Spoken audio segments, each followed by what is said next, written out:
Shoaib, we've debated this before. How do we solve this crisis? And please don't say more legal and safe routes, because that's not going to solve it. How do we solve this crisis for the British people?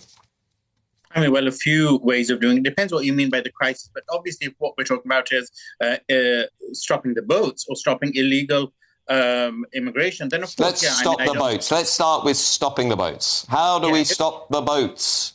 So obviously, like you said, I mean, and obviously you knew that's the answer. That's why you said don't mention it. But yeah, of course, we need to create safe legal routes. Obviously, after the Taliban took over Afghanistan, why weren't there, hundreds, thousands of Afghans on the boats? Because we actually sent flights. Obviously, I think it was just about 2 flights or something, woefully low number. But we sent flights. How come we didn't have Ukrainians coming over? Because we sent flights over. So, of course, we have done these things, and that's what we need to do. Obviously, we're so busy, us and our allies, we create refugees, we invade countries, we bomb countries. Of course, those people need to go somewhere. And that's the only way they come here, because there's no legal route.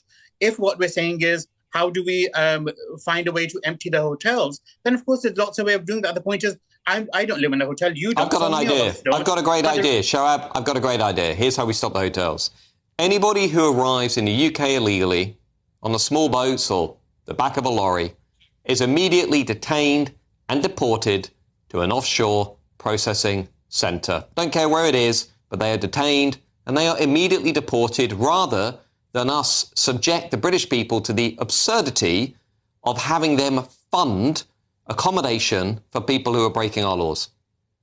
I mean, it depends what you mean, but if you mean processing, depends how long it's going to take. Processing takes years, so basically we're going to send them somewhere. I mean, obviously, was it Priti Patel who suggested, I think, a volcanic island a few thousand miles away? So if that's what we're talking about, that's, we know that's rubbish, that's illegal, that's inhumane. So yeah, of course I'm not going to. So it depends where we're sending them and how long. Why don't we just speed up the process so asylum claims don't take years and years? Why don't we actually have a way? We all know that. So you say, why don't asylum claims take years and years? The issue we have at the moment is the Labour government is approving the vast majority of asylum claims that are made in this country, including by illegal migrants who are breaking our laws, arriving on the small boats. I think they're approving somewhere between 60 and 70%. So the big message that is sending to people around the world is, if you get into a dinghy and you cross the channel and you break the law and you arrive in the UK illegally, the government, on balance, will probably let you stay. And as we've discovered in the papers this week, you can probably get a job for a fast food delivery company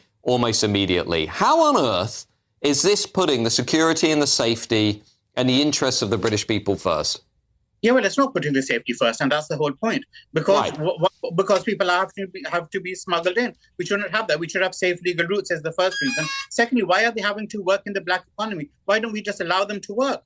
And that's the thing. I mean, why am I having to support asylum seekers in hotels? Why are we allowing illegal migrants to work in our UK economy? This is completely bonkers. They've broken the law.